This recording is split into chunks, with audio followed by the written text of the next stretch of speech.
Hello everyone, welcome back to Neeraja foods.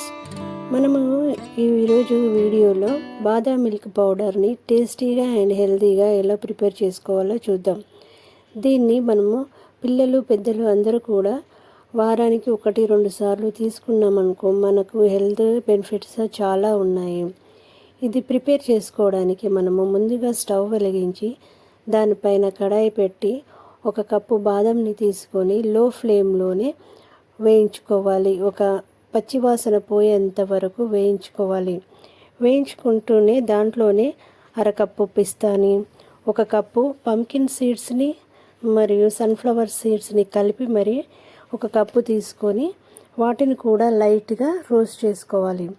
దాంట్లోనే 10 వరకు జీడిపప్పులను, అలాగే 1/2 కప్పు వరకు సోంపుని తీసుకొని ఆ రెండింటిని కూడా కలిపి లో ఫ్లేమ్లోనే మనము వేయించుకోవాలి. వేయించుకున్న తర్వాత ఈ వేయించిన పప్పుని మొత్తము పక్కన పెట్టుకొని అది కొంచెం చల్లగా అయిన తర్వాత ఒక మిక్సీ జార్ తీసుకొని దాంట్లో మనము ఈ చల్లగా అయిన పప్పు మొత్తం అన్ని కూడా వేసి మిక్సీలోనే 10 ఇలాచీలను, 1 టీ స్పూను మిరియాలను వేసి మనము ఈ మొత్తము పప్పులని కలిపి ఫైన్ పేస్ట్ లాగా మిక్సీ చేసుకోవాలి. మిక్సీ చేసుకున్న ఈ పౌడర్ని మనం ఇంకొక గిన్నెలోకి వేసి పక్కన పెట్టుకోవాలి.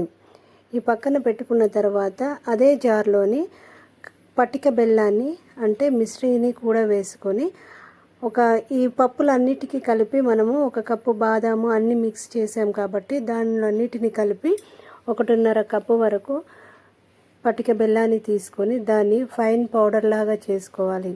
చేసుకున్న పౌడర్లోనే మనము ముందుగా మిక్స్ చేసి పెట్టుకున్న బాదం పౌడర్ని మొత్తము మిక్స్ చేసి మళ్ళీ ఒకసారి మిక్సీ పట్టుకోవాలి. మిక్సీ పట్టుకున్న ఈ పౌడర్ మొత్తాన్ని కూడా ఒక గిన్నెలోకి తీసుకొని దాన్ని మొత్తం కూడా ఒకసారి కలిపి దాంట్లో ఉన్న మనం మిక్సీ పట్టడం వల్ల మెత్త ఉండలు వస్తాయి కాబట్టి వాటి అన్నిటిని కూడా మనం ఇలా కలుపుకొని పొడిలాగా చేసుకొని కొద్దిసేపు గాలికి పెట్టుకోవాలి. పెట్టుకున్న తర్వాత దీన్ని ఒక జార్లోకి తీసుకొని మనము ఫ్రిడ్జ్లో స్టోర్ చేసుకుంటే 2 నెలల వరకు కూడా స్టోర్ ఉంటుంది. దీన్ని మనము పాలలతో అయినా సరే లేదా ఇలా విడిగా అయినా తీసుకోవచ్చు. దీనివల్ల ఎన్నో హెల్త్ బెనిఫిట్స్ ఉన్నాయి.